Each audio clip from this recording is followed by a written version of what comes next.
Welcome back to our channel Nora kitchen. ఒట్టి అలచందలతో రసం చేస్తున్నాను. చాలా టేస్టీగా ఉంటుంది. ఈ రసం తయారీ విధానం చూద్దాం. అలచందలు తీసుకొని చెరిగి ఆరపంచి శుభ్రంగా కడిగి గాలిచ్చి కుక్కర్లో వేసి నీళ్ళు వేసుకొని తగినంత ఉప్పు వేసుకొని కుక్కర్ మూత పెట్టి 8 విజిల్లు ఉడకబెట్టి ఆవిరి పోయాక చూడండి వేడిగా ఉంది. ఇలా ఓపెన్ చేయాలి. అలచందలను సపరేట్ చేసేయాలి.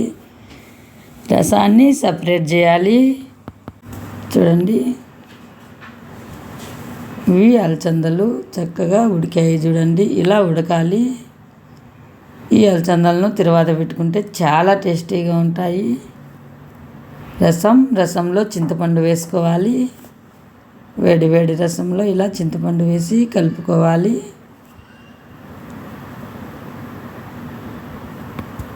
కుక్కర్ పెట్టి ఆయిల్ వేసుకోవాలి. ఆయిల్ బాగా హీట్ అయ్యాక సన్నగా తరిగిన ఎర్రగడ్డలు, కరివేపాకు, తిరువాత గింజలు వేసుకోవాలి. లైట్గా కలర్ చేంజ్ అయ్యేలా వేయించుకోవాలి. అలచంద గింజలు వేసుకోవాలి.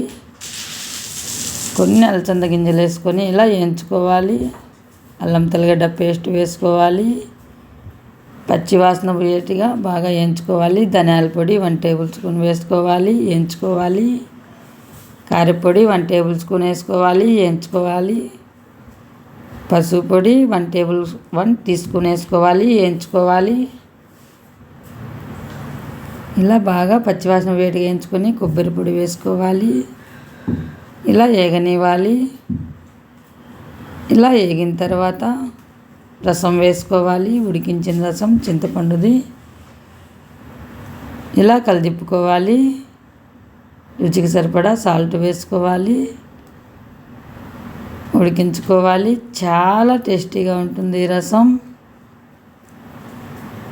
ఇలా ఉడికించుకోవాలి. రైస్లోకి చాలా బాగుంటుంది. మీరు కూడా ఇలా ఒకసారి ట్రై చేయండి. వీడియో నచ్చితే లైక్ చేయండి, షేర్ చేయండి. ఖచ్చితంగా మీరు కూడా ఇలా ఒకసారి ఒట్టి అలచందలతో రసం చేసుకోండి. ఇండియా, దుబాయ్ వీడియోలు వచ్చాయి చూడండి. లైక్ షేర్ చేయండి. వీడియో నచ్చితే ఫస్ట్ టైం నా ఛానల్ చూస్తున్నట్టయితే సబ్స్క్రైబ్ చేయండి. చక్కగా ఒట్టి అలచందలతో రసం తయారైంది చూడండి. చాలా సింపుల్గా తయారైపోతుంది. చాలా అంటే చాలా టేస్టీగా ఉంటుంది. మంచి స్మెల్ వస్తుంది. చక్కగా ఉడికింది ఈ రసం. Thank you for watching video.